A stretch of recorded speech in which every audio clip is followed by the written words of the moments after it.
Surfeando en un mar de gente, solo tienes dos opciones: ser rudo o técnico. Aquí todo se define en 3 segundos. Desde la tercera cuerda, no guardes tu máscara. ¡Sigue luchando!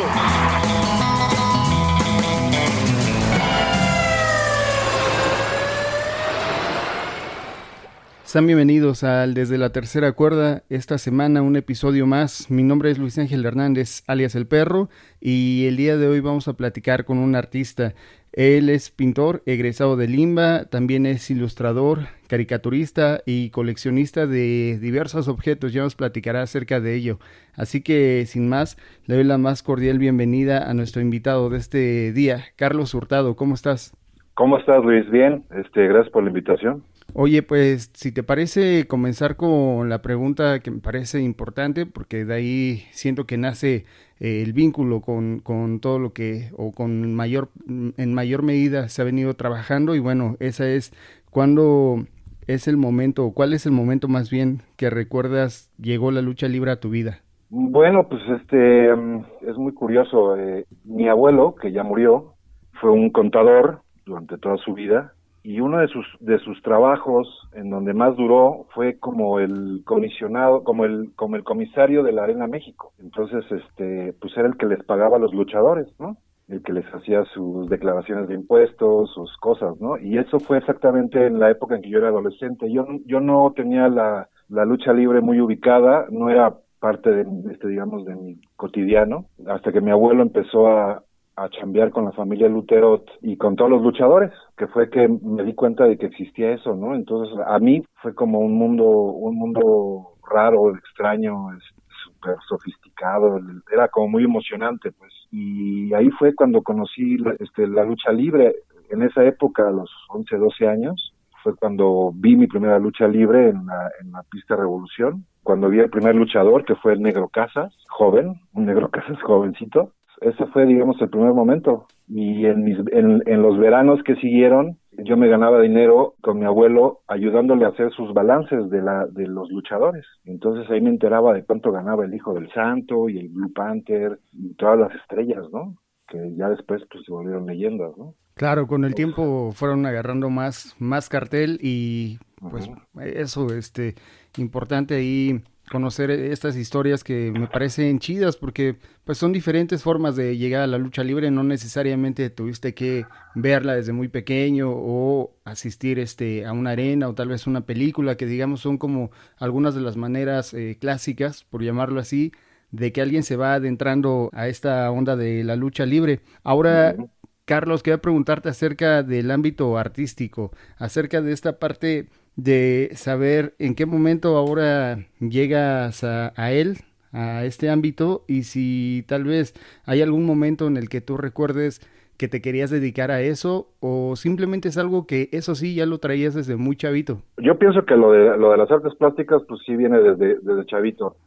Tampoco es que yo haya crecido así con una onda como de infante terrible y de una técnica exquisita. No, yo fui digamos un niño promedio que tenía una habilidad un poco más desarrollada para dibujar, para hacer dibujitos de los maestros y cosas por el estilo, lo que muchos experimentan. Quizá fue cuando salí de la preparatoria que me encontré así como en la encrucijada entre a qué me iba yo a dedicar, qué es lo que quería yo ser en el futuro, que encontré en una exposición en Bellas Artes, habrá sido en 1992, por ahí, una exposición de Ricardo Martínez que me prendió, que me hizo sentir cosas, ¿no? Me movió el tapete, me hizo que me explotara la cabeza, que sintiera yo emoción, pues, por la plástica. Y fue ahí que decidí dedicarle mi tiempo a prepararme para poder entrar a una escuela que me preparara todavía más para ser un profesional. Y eso fue lo que hice. En el año 93 hago mi examen para la Esmeralda, la Escuela Nacional de Pintura, y me quedé. Y pues de ahí para el Real fueron 5 años de carrera y llevo, pues no sé, 20 y tantos, 25, 26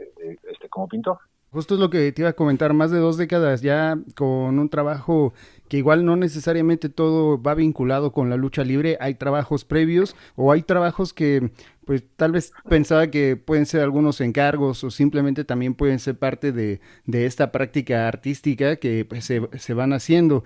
Y de estas primeras cosas que yo vi en particular que tenías en relación ya con la lucha libre, fueron algunas esculturas y unas piezas circulares, donde dentro de estas mismas había algunos muñecos, acuarelas, etcétera.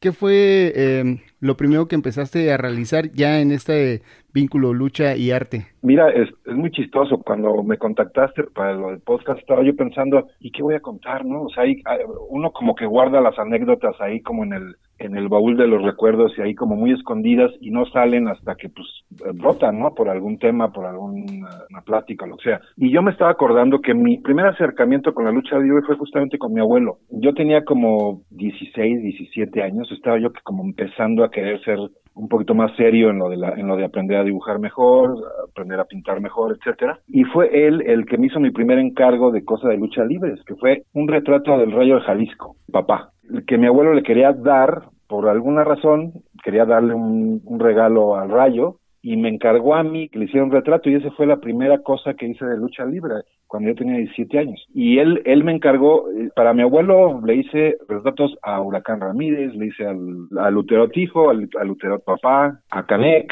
en fin, hice 5 o 6 retratos de lucha libre, sin yo tener muchas sí como certezas, sino más bien era como, pues me va a dar una lana mi abuelo para que le pinte algo, pues se lo pinto, ¿no? Pero ¿quién diría que décadas después yo iba a tener esa pasión tan fuerte por la máscara, por la lucha vieja, por la lucha de lona, de las leyendas del ring, etcétera? Y es muy chistoso cómo gira la vida y cómo una cosa te lleva a otra, ¿no? Yo pensaba también como en estas fechas y a finales de los años 90, tal vez principios del 2000, una pintura, creo que es así con esa técnica llamada Colosa. En 1999 por lo menos vi una de las fechas ahí marcadas y me pareció importante. Siempre que veo este tipo de cosas a mí me da como una emoción porque, insisto, lo he platicado acá, es como muy raro ver a gente que se dedica al arte y que trabaja con la lucha libre y que trabaje como tal con la lucha libre femenil o con luchadoras. Esta es de las primeras de que comienza el camino. Sí, de mis primeros intentos serios ya como pintor, porque en el 99 yo ya había salido de la escuela y yo me fui a vivir a Cancún en el 98, o sea, saliendo de la universidad, y viví en Cancún un montón de años, 11 años. Entonces, ahí en Cancún fue cuando empecé como a extrañar ciertas cosas, entre ellas esta onda de la lucha libre, y ese cuadro en particular pues es una foto famosa que creo que es de Lourdes Robet, me puedo equivocar, pero yo la retomé de unas publicaciones que se llamaban de los de Luna Córnea, y ahí encontré esa foto y me pareció pues poética. Primero, lucha libre, una mujer y un entorno entre sórdido, muy humilde, como lo que a mí me gustaba, lo que yo había visto en las arenas chicas en esos años, en los finales de los 80, ¿no? Y ese cuadro un poco refleja eso, esa primera visión que tuve yo como pintor de mi gusto por la lucha libre y de mi gusto por el retrato poco convencional. En esa época hice retratos de gente que pedía limosna en la calle, de payasos de crucero, etcétera. Entonces, este es como parte de esa primera idea de cómo reinterpretar el retrato ya con un estilo ya más propio, ¿no? En esta breve investigación que pude realizar, trabajos del 2017 donde ya veía como más constante la lucha libre presente en tu trabajo, particularmente con unos retablos o bien exvotos, depende cómo se les conozca o cómo cada uno pueda conocer estos cuadros. Algunas pues pinturas también que me llamaron la atención porque están pintados en unos cuadros, pero yo los denominé como cuadrombos, o sea, cuadros rombos, donde bueno, se mueve un poco la base y bueno, te da otra perspectiva, por lo menos a mí me pareció como tal, pues con máscaras como el santo, el matemático, vi una en particular que lleva nada más como una silueta, es decir, ya no había como un cuadro, algo que sustentara esta pintura del Ciclón McKay, me parece, o de la Maravilla Enmascarada. Ajá. Y quería preguntarte cómo van surgiendo estas ideas de ir plasmando tus obras y en qué modalidades. Todo lo que me nombraste pues, son como mis acercamientos a, no nada más a la lucha libre, sino la lucha libre me ha servido como de temática base para hacer un montón de otras cosas. Es como mi laboratorio de experimentación plástica, porque la conozco, me gusta, tengo muchas referencias, tengo mucha bibliografía, soy un acumulador de cosas de lucha libre, siempre me ha gustado tener máscaras, figuritas, monitos, etcétera, póster, lo que sea. Igual de donde se desprenden otras cosas, como la cultura popular, como las cosas más internas, ¿no? Como la muerte, etcétera. Y sí, pues he experimentado con formatos, con tamaños, con materiales, con soportes. El del Ciclón McKay es una foto que me encontré muy antigua por ahí, y era una época en la que yo estaba experimentando con cutouts, ¿no? Con estas cosas de recortar siluetas en madera y darles como un tratamiento 3D, ¿no? Y pues qué más 3D que un señor con una máscara. Y si ese señor con una máscara es probablemente el primer enmascarado de la historia, pues qué mejor, ¿no? Porque no hay nada que en el mundo ni en internet, o sea, no hay un artista que haya hecho un retrato de este señor, pues ¿por qué no lo hago yo? Entonces ahí surgió lo de los cuadros que están torcidos o como diamantados, o sea, como movido el formato cuadrado hacia sus puntas, pues surgió de la misma manera, experimentar la forma de otra manera. Y como yo he hecho caricatura durante, pues no sé, 20 años, quería probar este tipo de arte pop, si lo quieres llamar de alguna forma, de especie como de ilustración pop, con un toque muy realista y con cosas fantásticas, con cosas que también me gustan, como el tema del espacio, como el tema de los juguetes, como el tema de la ciencia ficción, y mezclarlo con el de la lucha libre, y de ahí surgieron este tipo de obras, ¿no? Lo de los exvotos, por ejemplo, eso, yo viviendo en Cancún, trabajaba con tiendas de artesanías de cierto nivel que me pedían hacer exvotos, copias de exvotos antiguos, o que yo hiciera exvotos de nueva generación con nuevos temas, etcétera. Y uno de los temas más recurrentes de mi trabajo con el exvoto y con el arte religioso popular fue el de la lucha libre. También porque hay poco, aunque la lucha libre es una cosa muy popular, no se había tocado mucho en el arte religioso popular, pues por alguna razón extraña. Hay por ahí artistas grandiosos como el maestro Vilchis y como algunos otros que han hecho exvoto de lucha libre, pero pues yo siendo más o menos un fanático del deporte, pues he hecho una cantidad enorme de exvoto de lucha libre, y es una cosa que les gusta mucho, sobre todo al europeo y a la gente que tiene un gusto para el folclore de México. Otra parte, estos juguetes intervenidos, y en particular unos que me llamaban la atención, cambio de cuerpos y cambios de rostros, dando esto, pues evidentemente nuevos personajes. Esto, pues bueno, es parte de tu inspiración para crear también tus propios personajes. Digamos que el juguete intervenido fue como un poco con lo que me pasó con el del Ciclón McKay. Como no hay, pues yo me los hago, ¿no? Si tengo la habilidad, si tengo el conocimiento de materiales, pues ¿por qué no hacerme yo mis propios monos? Así empezó ese rollo, ¿no? Entonces compraba, chachareaba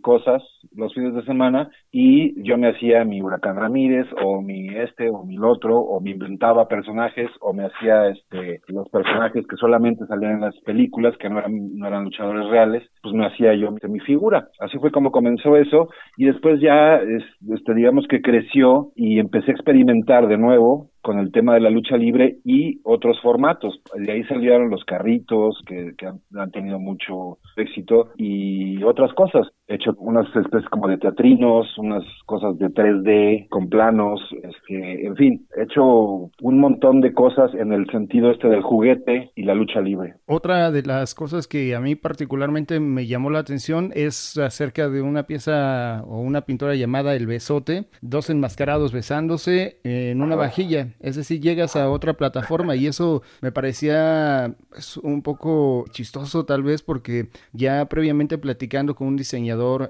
mexicano, un saludo para el Escobas que está en España, él hizo hace un par de años, unos cuantos años, una vajilla para un restaurante, y pues habían algunos enmascarados, y pues de alguna manera se volvió a repetir. Yo no conocía esta parte de tu trabajo. ¿Me cuentas de este? Si, digamos, fue como una ocasión especial o fue tal vez empezar a trabajar de esta manera para lograr más cosas en estos formatos. Sí, bueno, esa vajilla fue una cosa muy extraña porque fue un pedido de un cliente que ya me había comprado algunas pinturas, que me había comprado esbotos, que me había comprado figuras, etcétera. Y un día a él, hay que ser muy específico, a él se le ocurrió que quería una vajilla de exhibición, no para usarla, sino para el mueble de su comedor, supongo, y quería una vajilla completa con una imagen que a él le parecía muy icónica, que era la creo que es un pintor italiano, que es el original de esa imagen de los luchadores besándose, y de ahí surgió la idea de cómo hacerle para hacerle una vajilla completa con esa imagen, y así surgió, con el pedido de alguien, con las locuras de los clientes que luego piden unas cosas muy raras, y así la ejecuté, y fue una vajilla de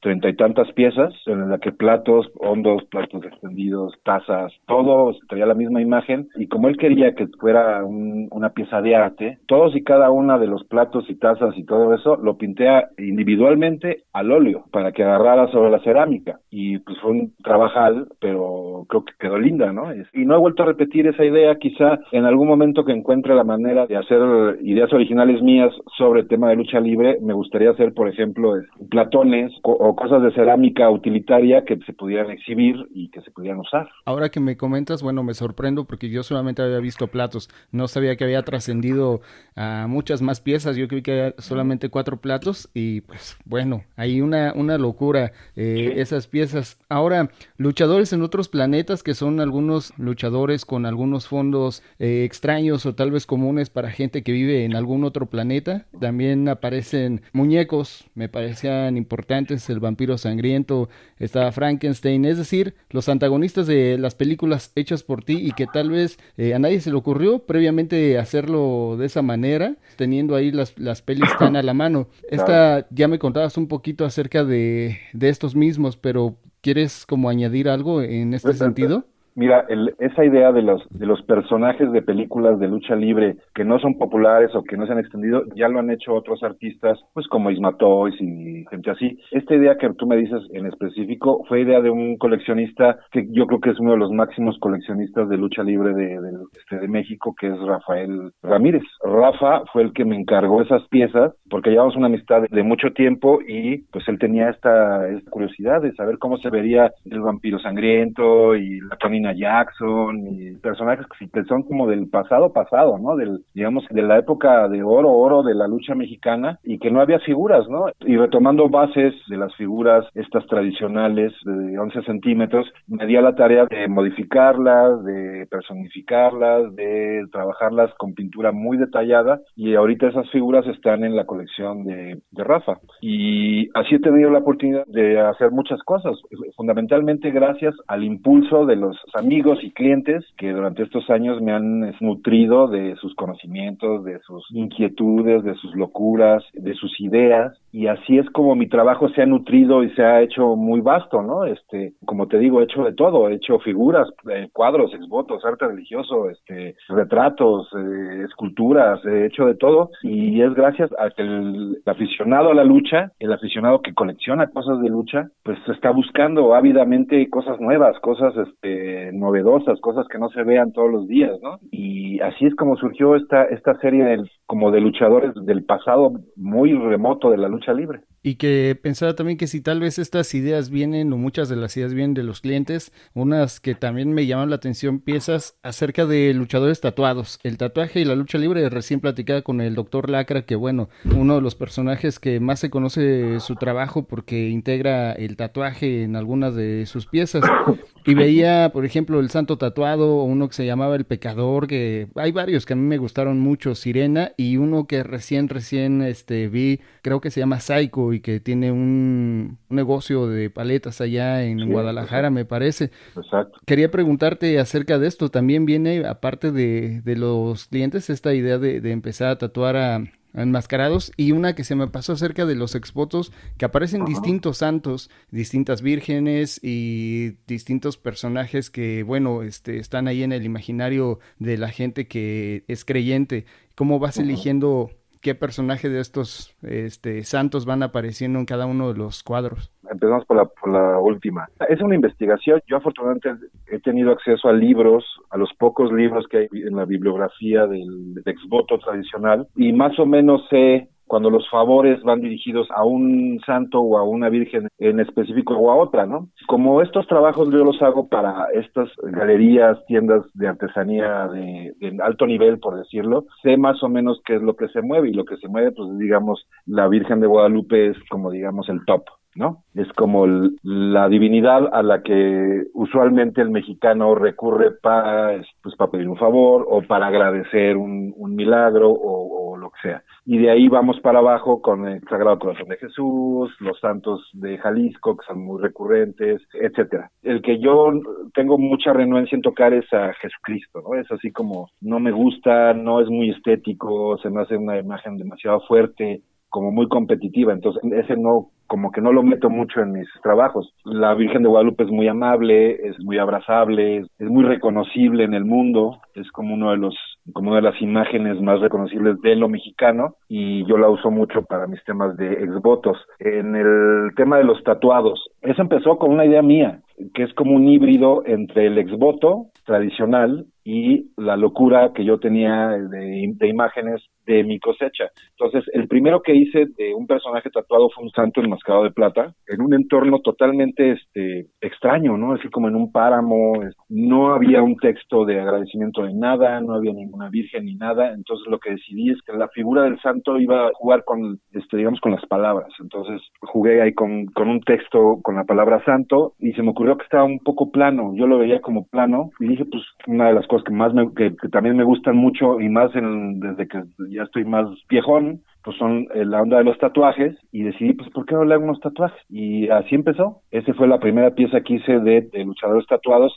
y bueno, luego hice algunas series de luchadores tatuados, hice una serie de personajes de cultura popular con tatuajes, Tintán, Cantinflas, Cepillín, etcétera, etcétera, etcétera. Y luego de ahí ya surgió, digamos, que saltó a que se podía hacer con más personalizados, con clientes en específico. Saiko es un caballero que ha sido mi amigo y mi cliente ya algún tiempo, y es un señor tatuado, y quería que lo dibujara en esta misma idea de los luchadores tatuados, pero con su personaje, que es el de Saiko. Y pues así fue como surgió eso. Hay unas también, es que la verdad va a parecer como muy palero, que mucho el trabajo que haces me late, pero es que es en verdad, yo cada que buscaba más info, veía piezas que decía, esta está chida, esta está más chida, esta está más chida. Y una de esas que me decía, ¿por qué no la había visto antes? ¿Por qué no había visto esta escultura antes? Es una escultura que se llama Puto, donde previamente nace de un dibujo y después se lleva a otra disciplina. Esto es de manera constante. Sé que por ahí hay otro personaje similar, uno más reciente, que no es precisamente el que estamos hablando.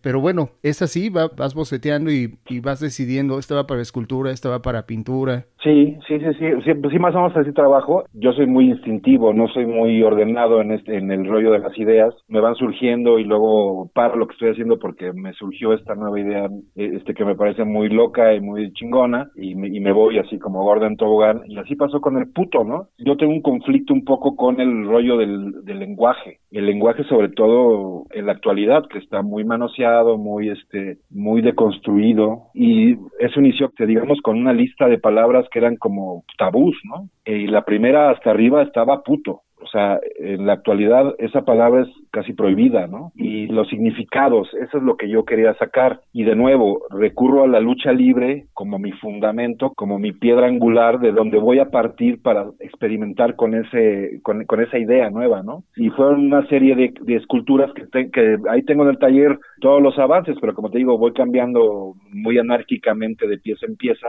Entonces, pues hay muchas que están a la mitad, otras empezadas, etcétera. Pero sí es parte como de una serie de pequeñas esculturas de materiales no tradicionales, epóxica y reciclado, etcétera. Ese en específico, pues fue así como, vamos a ver si me gusta lo que va a salir de esta idea para ver si me embarco en seguir haciendo piezas como esa. Y puto, fundamentalmente es como la lucha entre la palabra tabú, entre el concepto o el preconcepto que tenemos de lo que significa ser puto o la palabra puto y la fuerza y la virilidad del luchador, y también tiene elementos ahí como de la enfermedad y en fin, tiene un discurso ahí un poco más complejo, más personal, y todo se desemboca en esta imagen estética del luchador sólido, así como si fuera un tótem, pero que tiene la palabra puto que lo descontextualiza, ¿no? También has venido relatando un poquito a grandes rasgos de tu trabajo, pero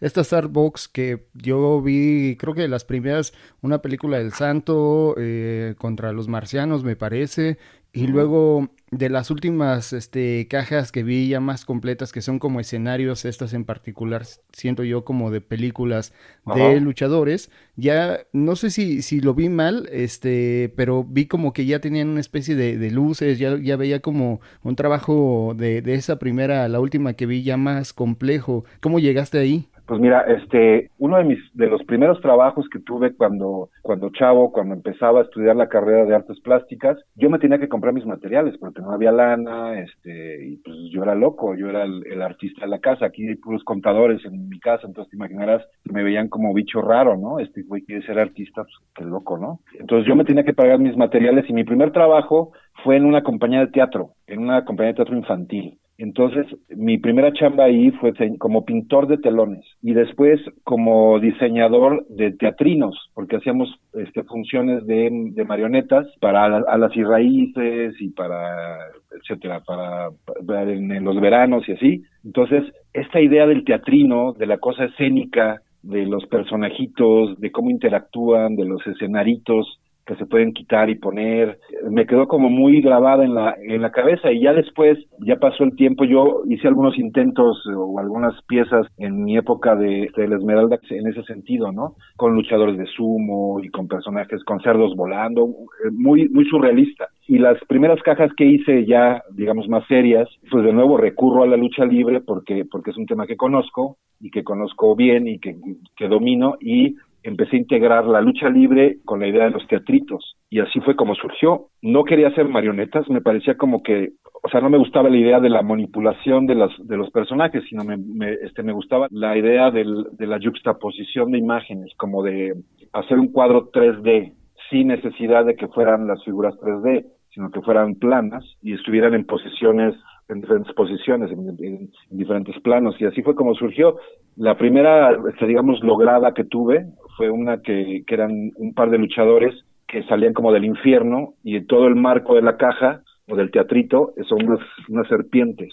Y esa fue la primera que hice de lucha libre en ese canal. Y después ya las empezaron a ver, y ahí surgieron pedidos de cajas con personajes muy locos, de King Kong, de marcianos, etcétera. Y mis amigos coleccionistas de cosas de lucha libre me empezaron a encargar que hazme una de los hermanos Máscaras, o hazme una del Santo contra las momias, o hazme una del Santo contra los... Y así surgió. Y es como una shadow box, como una cajita de arte, que al mismo tiempo es un escenario, y al mismo tiempo te narra una historia, y al mismo tiempo te cuenta la historia de la lucha libre, ¿no? Ya encontré el otro personaje en escultura, que el primero quedamos que se llama Puto, y este último que vi es el Idiota. Ajá. Y bueno, pues sí, de pronto hasta a uno le cuesta trabajo, o a mí personalmente, decir las palabras, porque ya tienes como un bloqueo ahí social de pues una considerada mala palabra,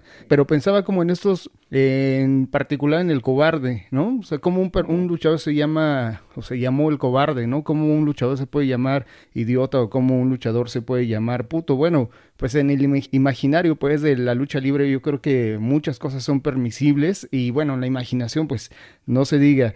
Como decías, y como te venía diciendo, ya has platicado un poquito a grandes rasgos de tus trabajos, pero me gusta ahí como ir viendo un poco el nacimiento de los mismos, y ahora me gustaría que nos platicaras un poquillo acerca de Autos y Luchadores. El primero que vi, 2019, fue uno de los hermanos Máscaras. ¿Cómo se fueron dando estas intervenciones ya en estos juguetes? Lo de los carritos y los luchadores también fue, sí, como muy fortuito. Yo soy chacharero y yo colecciono juguetitos y cositas y cháchara y cosas de esas. Un día compré en la cháchara unos carritos de plástico inflado, de esos piñateros, de los que cuando eras niño te los regalaban en las fiestas, ¿no? Y que nadie quería porque eran chafitas, porque eran de mala calidad, etcétera. Yo dije, ¿cómo puedo enaltecer este juguetito que no tiene ningún valor en realidad económico y lo puedo hacer algo chido? Pues a ver, vamos a probar con cosas, y ahí surgió la primera serie que hice de luchadores, que era para mí, en realidad era para mi consumo personal, para mi experimentación,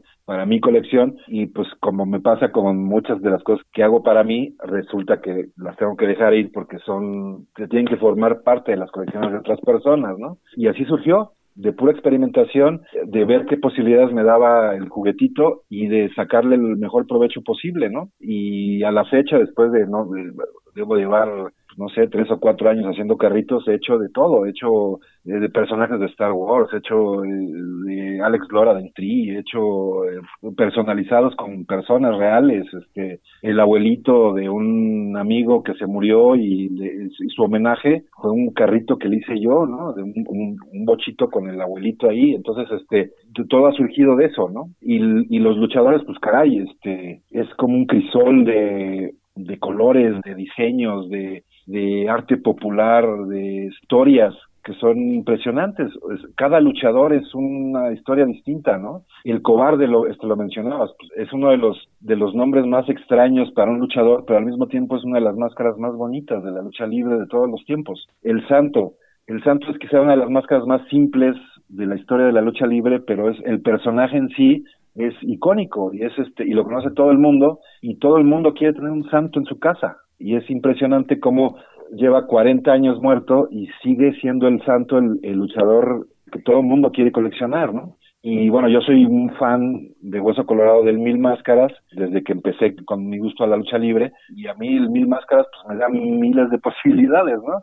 Porque tiene tantas máscaras y todas tan icónicas que la experiencia de hacer cada uno de los carritos es muy rica, ¿no? Recién estamos acá emprendiendo una nueva página ahí en Instagram de empezar a buscar gente que está haciendo como cosas de lucha libre y carros, luchas y autos es la cuenta, y evidentemente había que compartir tu trabajo porque hemos estado buscando ahí de poco, pero pues ese vínculo nos parecía cotorro, eso que estás haciendo en esta relación.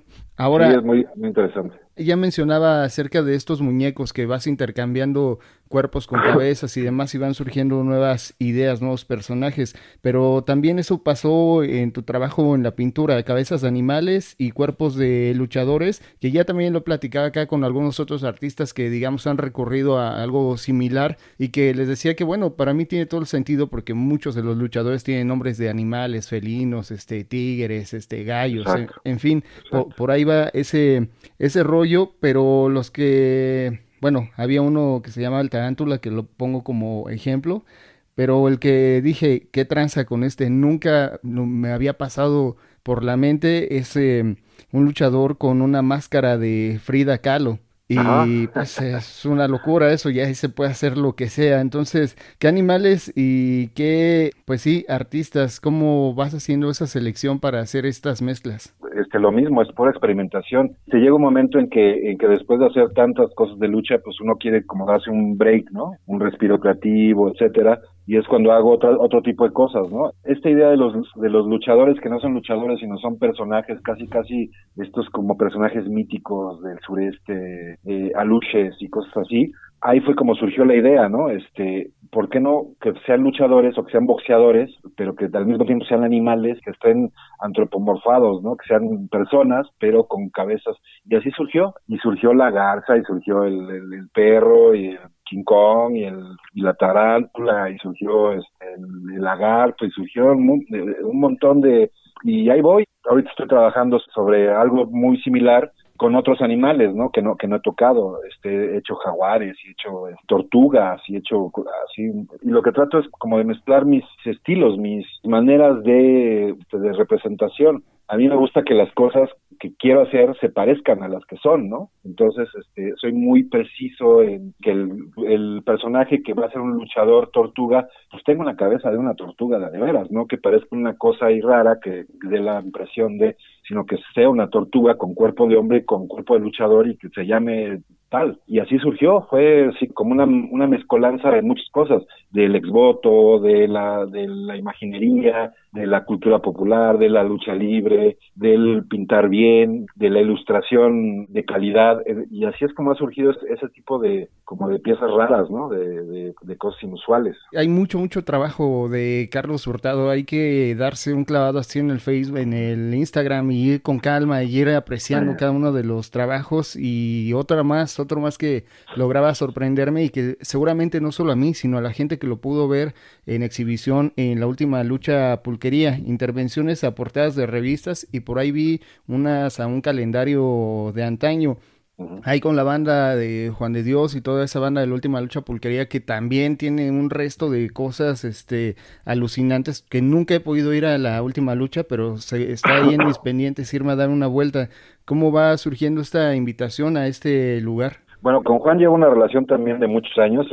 No solamente es mi amigo, sino es un coleccionista ávido de cosas de lucha libre y es un apasionado. Tan apasionado es que pues su modus vivendi en parte es su negocio del pulque, ¿no? Entonces ha sido un cliente y amigo desde hace muchos años.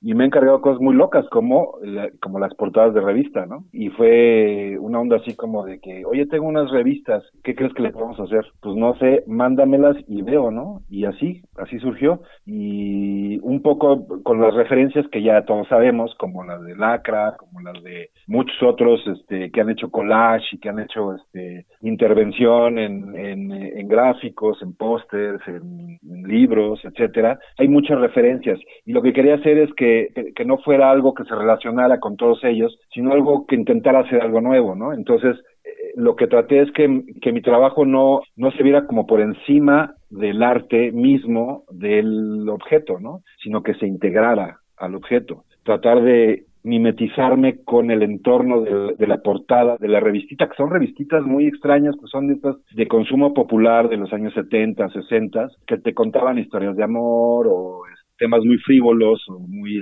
superficiales, muy de la época, y había que como contextualizarlas en el sentido de la lucha libre, porque es el tema que maneja Juan, y pues había como ese acotamiento en cuanto al tema, ¿no? Entonces, pues traté de mis intervenciones fueran lo más ligeras, pero al mismo tiempo de lo más contundentes en el sentido de que cambiar el contexto de la imagen y lo llevara directamente hacia llevarte a la lucha libre y a una época de oro, ¿no? A los 60s, a los 70s. Y así fue como surgió esa onda de la intervención de portadas. Ahorita voy a empezar un proyectito con otra persona que van a hacer pósters de películas viejos en el mismo sentido, llevarlas hacia la lucha libre y ver qué pasa en unos formatos más grandes, con más chamba, y ver qué sucede. Parte de este recorrido que se ha podido hacer también te llevó a algo que estoy seguro que no desconoces, pues no como unos murales en gran formato, piezas de 1.80 que a mí me parecen ya una medida significativa, ¿no? Estos cuadros que has hecho en relación con la lucha libre, en particular vi uno. ¿Me platicas de esta parte? También fue un encargo de otro coleccionista, un coleccionista de arte popular, que es también un apasionado de la lucha, y lo que quería es como rememorar, como cuando él lo llevaban de niño a la Coliseo o a la México, y como recordar cómo era el olor de la chela y los grills, las mentadas de madre, y los luchadores sudados pasando entre la gente, esta onda de la lucha vieja que era tan sabroso, tan especial, y que ahora se ha perdido un poco por el show, ¿no? Entonces ahora es mucho más como si estuvieras en WWF o como se llame, y como recordar. Entonces la propuesta era tomar esta onda de los carteles de circo, de estos carteles que se ponían en los camiones de los circos, anunciando el sideshow, el show de los fenómenos, la niña araña y ese tipo de cosas, esto mezclarlo con la idea de la añoranza de la lucha libre antigua, y fue como un collage de ideas que acabó en esa pieza que tú comentas, ¿no? Que es como una escena bucólica del punto de vista de un aficionado de la lucha libre, en una lucha libre de las de la vieja escuela, en una arena de vieja escuela, con la banda de la vieja escuela ahí sentada, ¿no? Entonces es como si estuvieras tú hasta atrás de la arena Coliseo viendo la lucha de frente y la gente interactuando. Y así fue como surgió. Y luego hice otra pieza con esa misma idea, pero ya con el rollo de los fenómenos y de las rarezas. Incluí el tema de la lucha libre y puse a la hormiga atómica, un luchador enano de los 70s, 80s, lo incluí dentro del repertorio de los fenómenos mexicanos. Entonces pues fue otra vez como jugar con muchos temas y mezclarlos y ver qué surgía, ¿no? ¿Tienes una tradición de hacer algunos cuadros y llevarlos con los luchadores? Son firmados y forman parte de tu colección. Yo supongo que tal vez otros en algún momento pueden salir a venta y demás, pero una sensación particular que yo supongo que a ti te alegró mucho, a mí me hizo un clic y sentí que el trabajo estaba completo, que había cerrado el círculo, acerca de un trabajo que le regalaste el Hijo del Santo y que posteriormente se consolidó ya en parte de su merch en una playera. Sí, con el hijo también tengo una relación así medio rara porque sí me ubica y todo, pero es muy extraño, ¿no? Entonces, yo soy muy fan del Santo, pues porque me gusta la lucha vieja, ¿no? Y qué más cercano a la lucha libre que tener al hijo del máximo luchador de la historia. Y que yo también considero que el hijo es muy buen luchador y ha tenido una carrera bien chingona. Y se me hizo un detalle, pues darle algo de lo mío, a ver si de casualidad acababa en el santuario de su casa, y pues qué cosa más chingona que una pieza mía esté entre las máscaras del espectro y las máscaras rotas de su papá y las capas, y era como una ilusión como de fanático, ¿no? Y así fue como surgió. Entonces le hice una pequeña pieza sobre madera pintada, una especie de tablerito donde estaba su papá aplicándole una de a caballo a otro luchador, y se la regalé. Y afortunadamente acabó en el santuario y afortunadamente le pareció lo suficientemente interesante como para utilizar la imagen para su mercancía oficial. Y pues yo muy agradecido con el detalle, ¿no? Pues sí, es de esas cosas que tal vez no lo esperas, no lo ves llegar, llegas, tú entregas el trabajo realizado, esperas tal vez un agradecimiento, una firma, tal vez algo más, un estímulo no necesariamente económico, sino una invitación a una posible próxima función y demás, pero pues sí, eso me hizo sentir contento, me hizo sentir feliz, alegre, de decir, qué chido que Sí, sí, se sí. logren estos trabajos, estos vínculos y que, bueno, Y, más gente lo conozca. Y es parte de lo que me ha dado ser aficionado, ¿no? Yo no soy del tipo de fan de estos de que quieren ser amigos de los luchadores, ¿no? A mí me cuesta mucho trabajo esta especie de interacción social. Yo tengo muy poquitos amigos luchadores, ¿no? Sí, no, me cuesta trabajo. Conozco a muchos, pero afortunadamente he tenido como pequeños momentitos. Cuando la primera vez que le llevé algo mío para que me lo firmara el Mil Máscaras, fue muy muy emocional porque le llamó la atención el dibujo y me dijo, ¿tú eres pintor o eres dibujante? Sí, maestro, yo hago esto. Yo también pinto, yo hago cuadros. Y empezamos a platicar ya fuera de la lucha libre, fuera del tema de la lucha libre, fuera del rollo de aficionado ídolo, de otros temas. Entonces fue muy simpático. Con Blue Demon Jr. también me carrillea cada vez que lo veo porque no le he hecho un dibujo a él. El que le llevé y que me firmó le encantó, pero pues era mío y pues yo no se lo iba a regalar. Entonces me lo firmó así como que a ver cuando me traes uno. Con Solar, pues también el Solar es la botana, y cada vez que me ve me dice que cuando le voy a llevar su dibujo y cosas así. Entonces ha sido muy padre ver cómo interactúan con mis piezas y ver cómo son en realidad estos ídolos de mi adolescencia, ¿no? Muchas anécdotas, muchas vivencias, muchas emociones por una pasión, vas pues trabajándola, que vas teniendo una evolución en la misma, en tanto técnicas, en tanto pues otros formatos, grandes, pequeños, diferentes soportes y demás, y pues toda relación que has venido forjando con la lucha libre. En ese sentido quería preguntarte, ¿para ti la lucha libre significa? Pues para mí la lucha libre significa la mística. El luchador es un tipo de persona muy, muy especial. Que te ganes la vida con el dolor, que te ganes la vida con las chingas que se ponen los luchadores, que te ganes la vida con esta pasión porque te reconozca la gente de una manera muy, muy básica. Eso es lo que me llama mucho. Ya después viene lo más técnico, lo más específico, ¿no? Me gusta mucho Yo soy muy fan de la historia antigua. Soy un gran lector de griegos y el deporte en sí es muy viril, es muy de las cosas básicas del instinto humano. Y ir a una arena es eso, es como ir a un coliseo romano y ver una lucha de gladiadores y puedes gritar lo que sea y tus frustraciones y tus emociones las puedes sacar en esos lugares, ¿no? O sea, no vas a la ópera a mentarle la madre a nadie, ¿no? Vas muy serio, muy formal.